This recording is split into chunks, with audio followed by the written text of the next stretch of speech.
Angel Meckling, and sometimes I'm more known as Malaka Thalimi. And I became Malaka Thalimi when I became a Muslim when I was 11.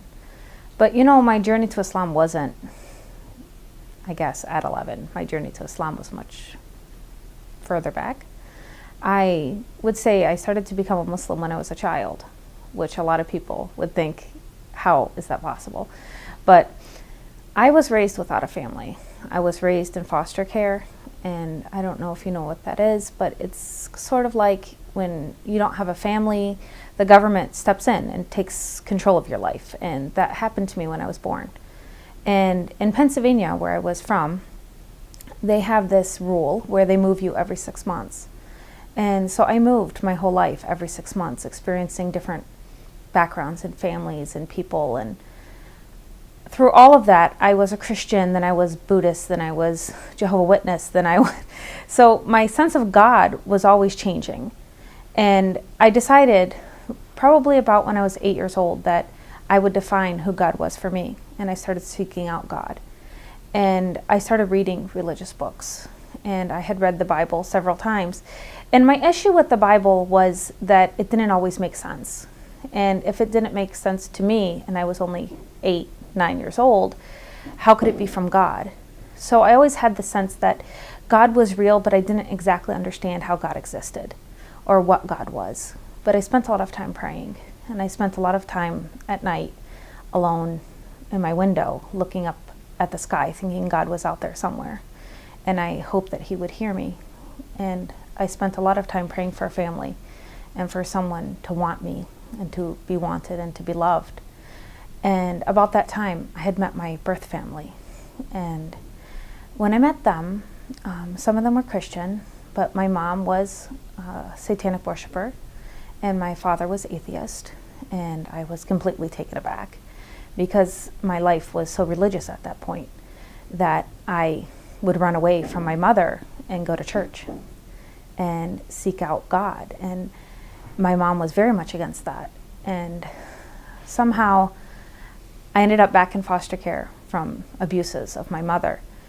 And I had a foster parent who had been sort of part of my family for a while. And she was going out of town. And the rule is, if you're leaving the state, you can't take a foster child with you. So yet again, I had another foster parent for a weekend this time. And that foster parent was American. Her husband was Kuwaiti, and they were Muslim. And before I went, I was warned that he probably beat his wife, and they had to sleep in bathtubs because they were Arab, and they rode camels if they were back home. And I was scared out of my mind. It was like the scariest thought that I was going to this Muslim's house. And I remember in tears as we drove, and she kept telling me, there's nowhere else for you to go, you have to go. And when I got there, it was more weird in the sense that I'd never seen a family so happy. They smiled and they laughed and they played, and he was involved with his children, and I had never seen a father playing on the floor with kids, and I had never seen a mom who wasn't screaming all the time. And they took me to the movies and called my worker, and they wanted to take me skiing in the mountains. But I guess for liability, they weren't allowed. But I remember him on the phone, like arguing with them. I just want to take her out. I want to have fun. And I thought, no one's ever argued for me before. No one's ever wanted to do those things. So I asked them, what is Islam? What is this religion? Why are you like this? And she basically said that you're too young. If I were to teach you Islam and you didn't accept it, it would be worse than if I taught it to you and, you just walked away. And I didn't understand that because I wanted to know. I wanted to know why she was so weird and why she was so wonderful at the same time. So I started collecting things from what she had said. Like, she kept saying, inshallah, this will happen. And I was like, what is that word, inshallah? And she explained, if God is willing. And I thought, you're going to ask God if you could do something. And that was ingenious to me. And I got the word yalla, and it was just, come on. And I went home and after that weekend, and I wrote everything I'd learned on a piece of paper. God is only one, and Jesus is not the Son of God, but he's a prophet. And there's another prophet named Muhammad. And I wrote down the 3 Arabic words I had learned. And I wrote it all down, and I folded it up, and I tucked it in my Bible. And I thought, this is really special, and one day I'm going to learn something from it. Because as a Christian child, everything special goes in your Bible. Well, my life at the time had taken a turn, and I ended up back in the home of my father, who I hadn't known my whole life. He was in prison my whole life, and I had just met him a couple of months before, and here I was living in his house. And I was babysitting my sister one day, and she got upset and she overdosed. And she had taken all of the medication she could find, and she went to sleep. And I tried to wake her up, and she wouldn't wake up. And so they took her by ambulance to the hospital. And my mom said, "That's all your fault. You've killed your sister." And I couldn't live with that. I couldn't live with the fact that I had killed her. And even though she wasn't dead, she was in a coma, I had felt like I did that. So I took every pill that was in the house that day, and I went to sleep. And my mother returned a couple hours later and tried to wake me, and she couldn't. And I was in a coma for 3 days. And they had told my mother that she should start planning my funeral, that I wasn't going to make it. And while I was out, I had this dream that I was walking through this beautiful garden, and I sat down next to a river, and a voice said to me, "Follow what's in your Bible." And then I woke up. And when I woke up, there was no medication in my system. And I asked my aunt, I said, "I need you to go get my Bible." And she was just stunned that I was even awake. And she's like, I don't understand. I said, "I need my Bible. I need it now." And I started screaming at her. And she left the hospital, and she went and she got my Bible. And I just needed to talk with God at that moment. And so I opened my Bible, and a paper fell out. And it was everything I had ever learned about Islam. And I knew that that's what the dream had talked about. And I decided at that moment that I would find out about Islam, that I was supposed to be Muslim. So I went to live with my grandmother, my father's mother, when I got out of the hospital. And I went to the library, and I wanted to take out books on Islam, but I didn't have a library card, so I stole them. I was a young juvenile delinquent, didn't have really any sense of right and wrong, and I took the Quran, and I took a couple of Islamic books, and I went home and I started reading. And I guess it's funny that I stole the Quran, but I have replaced it since. But I read the Quran for the first time, actually, in the bathtub, which is also sort of weird to be reading the Quran, but it was a secret place, and it was a quiet place, and it was a place where I could be alone. And I read through the whole thing in a couple of hours, and I was in tears. And I had found all of the prophets that I had loved in the Bible, but they were different. They were loving, and they didn't sin, and it made sense. And these people were role models. And Moses and Noah and all of these people that I had loved my whole life were explained in the Quran. And I knew that this was a book of God. And so I went to school, and I happened to be at the only high school that had an ESL program. So there were a handful of girls with scarves, I want to say 4 or 5. And they were in the ESL classrooms. So they weren't in my classrooms, but I started seeking them out. And I would yell across the cafeteria, "Assalamu alaikum," hoping they would stop. But they had been discriminated so much that they ran.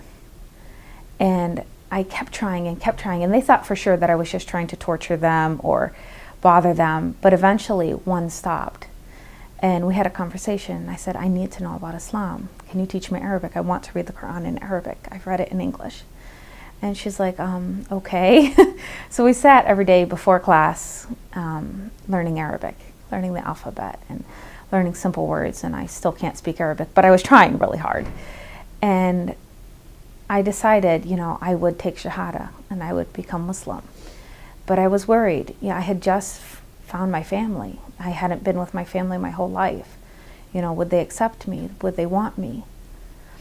And I went and spoke with my aunt and said, you know, I've decided to become Muslim. Would that be okay? And she said, we loved you your whole life. We waited for you your whole life. Of course, if you become Muslim, we would accept you. And I was elated. And I went in the next day and I told my grandmother, you know, I've decided to be Muslim. And my whole world came crashing down. I was told that this wasn't a religion of God, that it wasn't white, and I was a white child, and I would be dishonoring my race, I would be dishonoring my family. I was called a sand nigger. I was told that I didn't belong in my family, and this was not something that they could accept and not something that they wanted. And I cried, and I said, but I'm only trying to follow God. I've been waiting my whole life, and I know this is what I'm supposed to do. Would you just listen to me? And she said, no. And she said, as long as you choose to live in this house, you're not going to be Muslim. And in my heart, I knew I was right. But the risk of losing my family was so great, I couldn't let them know that I was still going to be Muslim. So I went into hiding, and my grandmother cooked pork every day to make sure that I would eat it. And I fed it to the dog when she wasn't looking. And I stayed at night and I took a piece of material and I sewed a scarf. And I would ride my bike and get about a block away from home and put my scarf on and continue on my way. And it was during Easter break from school, so I didn't have school to worry about. And I had some Iraqi friends who I'd met in school, and I started going to their houses to find out more. And I found that they accepted me and they liked me, and I found something wonderful. I found a community. But then school came along, and I decided that first day when school came back from break that I would wear my scarf to school. And I put on the only skirt that I had and the only long sleeve shirt, because I just realized that you can't wear shorts and a short sleeve shirt and a scarf. My friends had told me, which is what I had been wearing. And I put on Islamic clothing and my scarf, and I went to school. And I was so proud of myself. And that first day, I walked in the door and I walked past the vice principal, who grabbed me by my arm and pulled me into her office and demanded to know what was on my head. And I said, I'm Muslim now, and this is my scarf. And she ripped it off my head and said, no, that's a hat, there's policies. And I said, but there's other girls that wear a scarf. And I started to name them. And she said, but they need special written permission from their families to break the hat rule. And she called my grandmother. And my grandmother screamed at me on the phone and said, don't come back. You're not welcome here.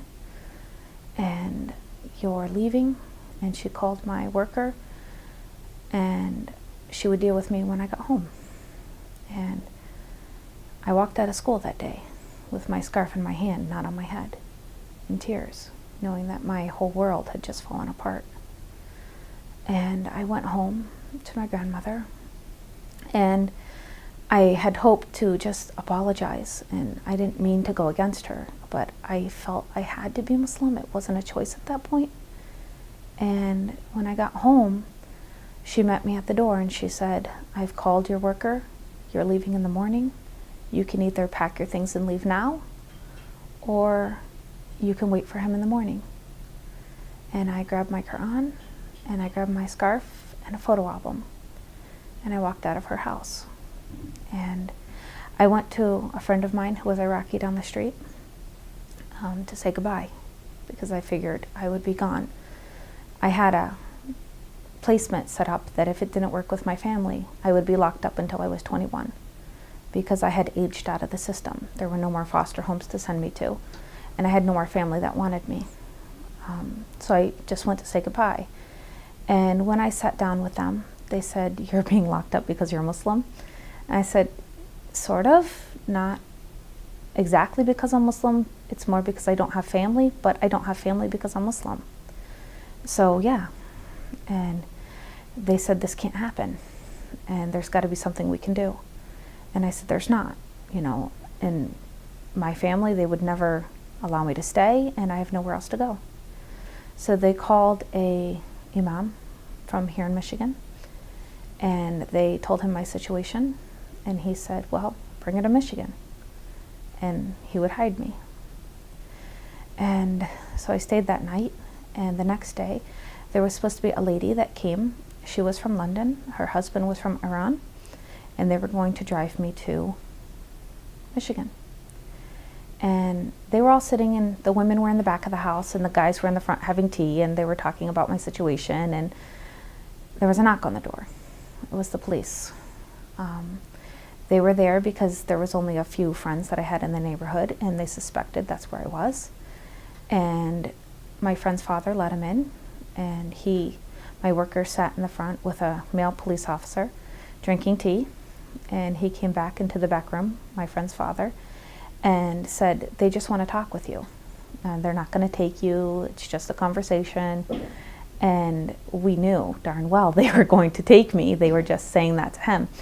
And so this friend who was British, who I don't know until now what her name was, but she told them, go ahead, let me get her ready and we'll send her out. So her father went to the front to drink tea and tell them that we were coming, and she shoved me out the back door. She said, run. And I said, where am I going to go? And she ripped my scarf off my head and said, it's not safe for you to wear that right now. Run to this other family's house. And so I did. I ran the 2.5 blocks to this other Iraqi family's house. And they were scared. The police had already been there. And they said, you can't stay here. They were already here. Go to this other house. So I ran to the other house. When I got there, it was a close friend of mine now. Her mother was there alone, and she didn't speak any English, and she didn't quite understand what was going on, but she invited me in, and I didn't have enough Arabic to explain to her what was going on either. So I stayed there for about an hour until there was a knock on the door, and it was the British lady and her husband. And they said, we're going to drive you to New York instead, because we need to get back quickly. And the border to New York was much closer than the border to Michigan. And so they did. They laid me in the back seat, they covered me up with a blanket, and drove me over the state line. And when we got to New York, we stopped at a mosque that they had known there. And she explained the situation to one of the American converts there.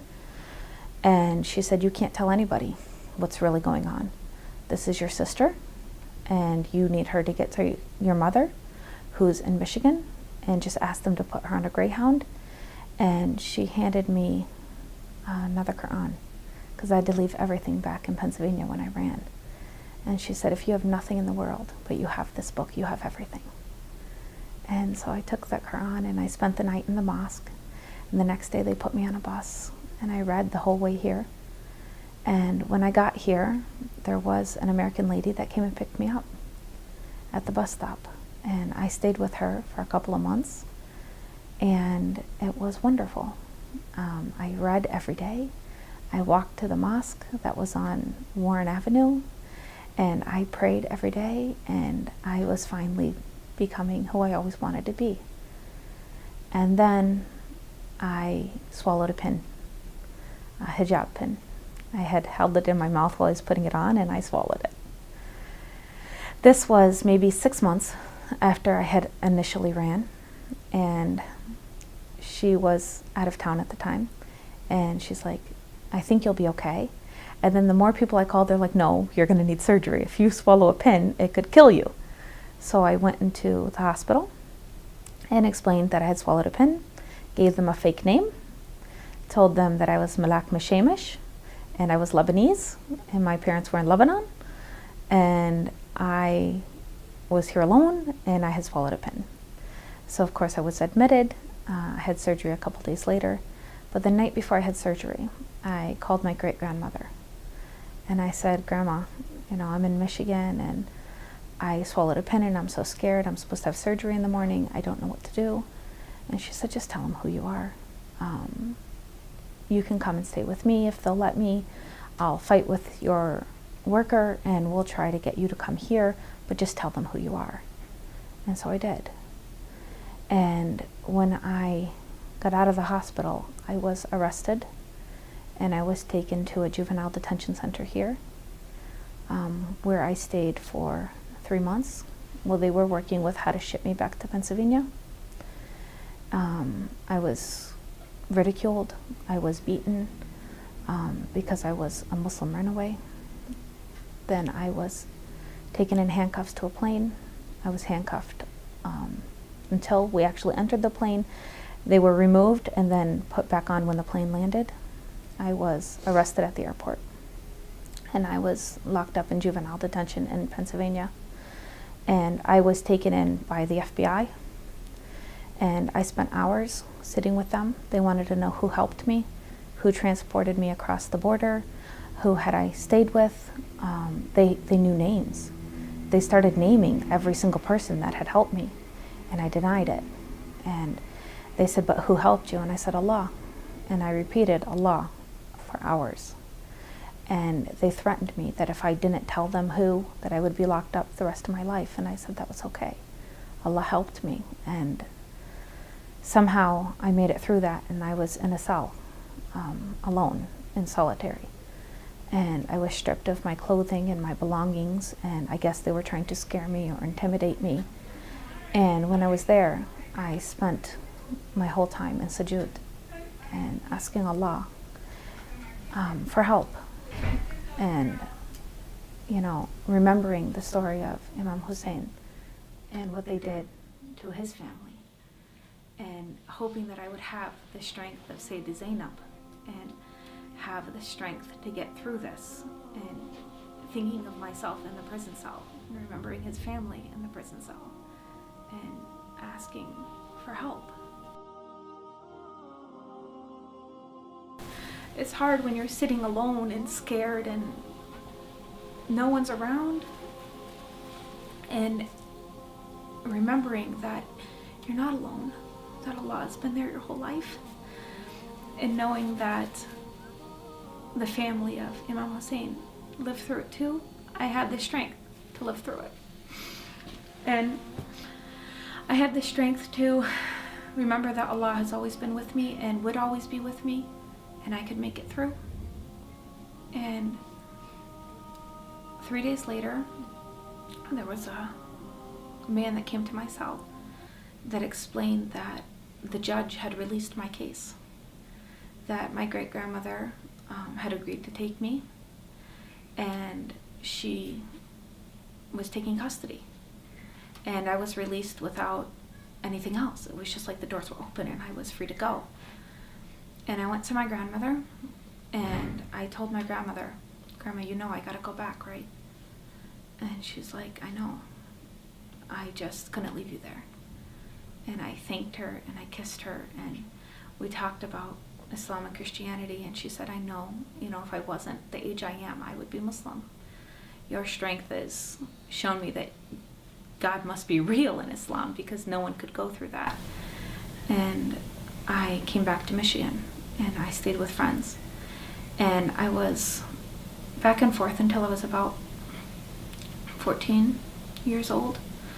And when I turned 14, I went back with my family for a little bit and came back here for a little bit longer until I was 16. And when I was 16, I contacted the imam that had helped me at the beginning, and I said, "I'm ready to get married, and I'm going to trust whoever you bring." And I felt like I needed to go to him because at that time, it was in the nights of Muharram, and it was in the beginning of Muharram. And every night I was approached by people in the community. I have a son, I have a brother, I have all of these offers of marriage. I had 11 in a week, and I was starting to feel very overwhelmed because I had never thought about marrying and never thought about men per se. It was always about me and Allah. And I realized that it was time to choose a husband, and I wasn't in a place, I didn't have a family to do that. And so I did go to the imam, and I said, "Whoever you choose is who I'll agree to marry." And he brought my husband, and we met twice. We talked on the phone twice, And the funny thing is, I never looked at his face.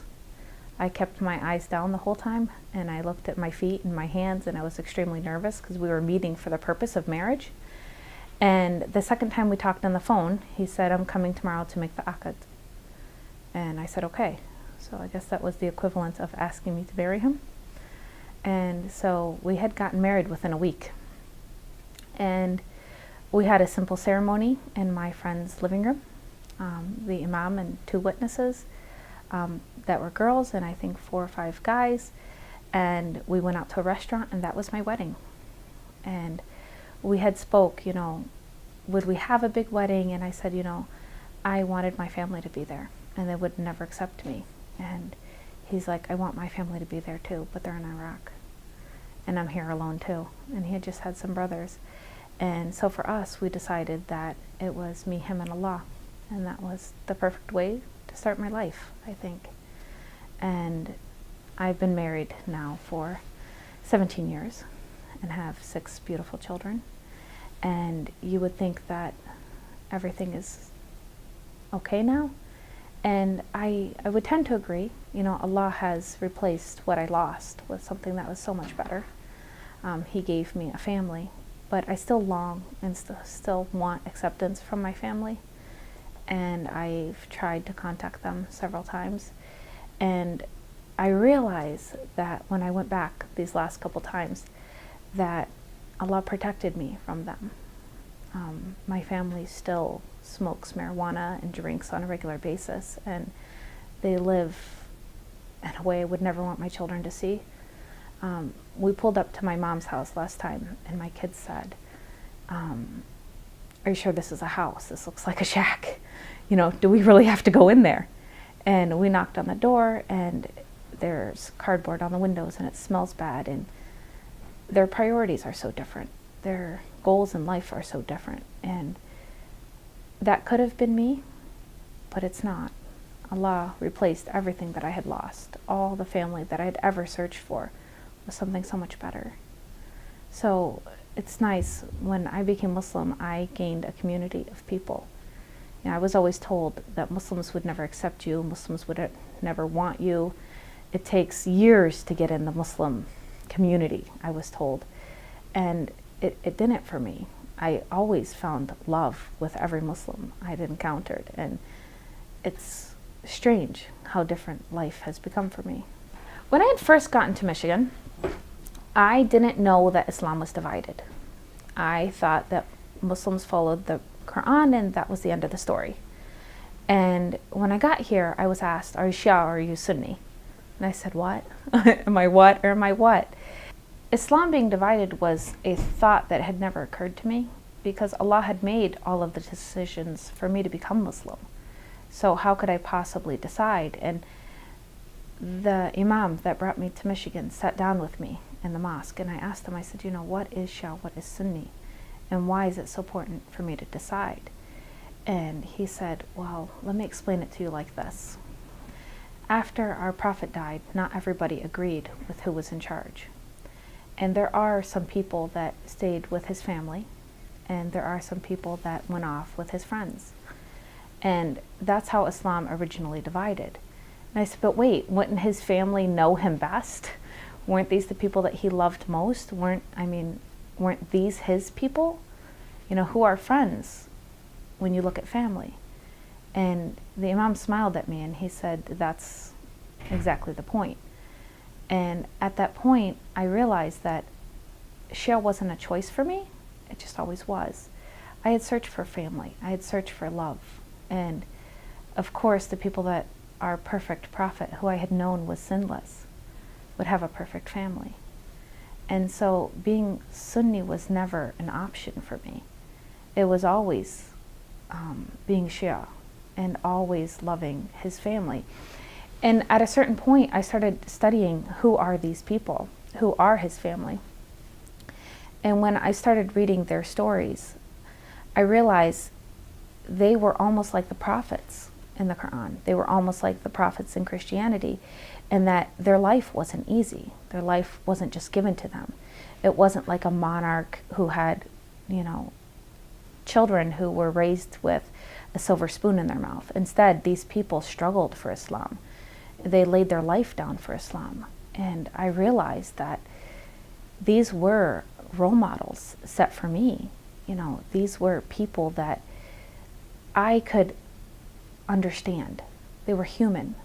They'd been through life that was given to them that was more than any person should have to bear. And they gave me strength. To know that each of them died, one after another, fighting for Islam, made me realize that nothing in this life mattered, that only that quest to find Allah and only that quest for the truth mattered, and made everything else so much easier. For me, it didn't matter if my family didn't want me anymore. It didn't matter if I was beaten or abused or killed. I was okay with that because they had already set the mold. They had already walked the steps that I was trying to walk. And, from all of the Imams, the one that always stood out for me was Imam Hussein. And the story of him standing and telling his people that tomorrow we're going to walk into the desert and we're not going to come back. Will you walk with me? And it's okay if you don't. And knowing that he really would have been okay if all of his family and friends had walked away, he would not have blamed them. But instead, they walked out of love. They did the impossible out of love. And that gave me a sense of purpose. I knew that if you truly love Allah, if you truly have a relationship with Allah, you can walk into battle. You can walk through anything in life. And that's something that was missing my whole life. It was a purpose. And then I read Tears and Tributes. And it goes much more deeply into the story of the women of the house and their scarves being ripped off and earrings being ripped out of ears and bleeding and pain and humiliation, and realized that I was going through that. And I had gone through so much in my life, but it was nothing compared to what they went through. It's nothing compared to watching your family members die in front of your face one at a time. And if they had the strength to get through with pride, with determination, with, Sayyidah Zainab, peace be upon her, head held high, talking to the high courts, demanding her rights. If she had the strength to do that, then I could have the strength to do anything. So for me, being Shia or being Sunni was never an option. Once you know Ahl al-Bayt, once you have that relationship with Allah, and you know who Allah loved, you can't love anyone else. You can't choose anything else. There's not an option of studying, should I put my hands down or should I put my hands up? How do I make dua? How do I pray? How do I live my life? And does that really matter? It didn't. None of those things actually mattered. What matters is your relationships, your one-on-one relationship with Allah. And it's funny, a lot of people tell me that because I'm Shia, I must put Ahl al-Bayt first. And for me, I never separate Ahl al-Bayt from Allah.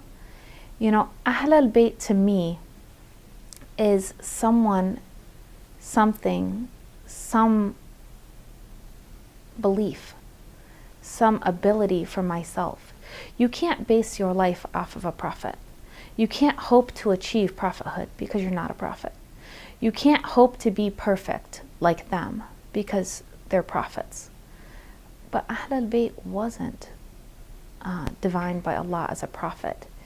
They were given the role as leaders and guides, someone that we could base our life off of, someone that was human, someone that has all the things that you are given at birth, but they chose better. And it's that choice that was important to me. They are not perfect because Allah made them perfect. They're perfect because they chose to be perfect, and Allah protected them because of their choice. And I think that really matters to me, because in life, you make choices every day. You make choices about what you'll believe and what you won't believe, and you can choose to follow Allah through anything. And Ahl al-Bayt really showed that to me. And it's not about details. It's not about deciding what's right and what's wrong, and in history, which historian got it correct and which hadith is correct. I don't think any of that matters to me as much as it matters that I know Ahl al-Bayt did these things so that I would have someone to look forward to, that I would have hope, that Islam would remain perfect so that my children would have a perfect relationship with Allah and have a perfect book to follow and know what Allah wanted us to know. And that's what's really important, that they cared so much about preserving the beauty in Islam. They gave their life. And to me, you couldn't ask for anything more. Imam Mahdi has always been someone that I enjoy. And it's funny to say that, you know.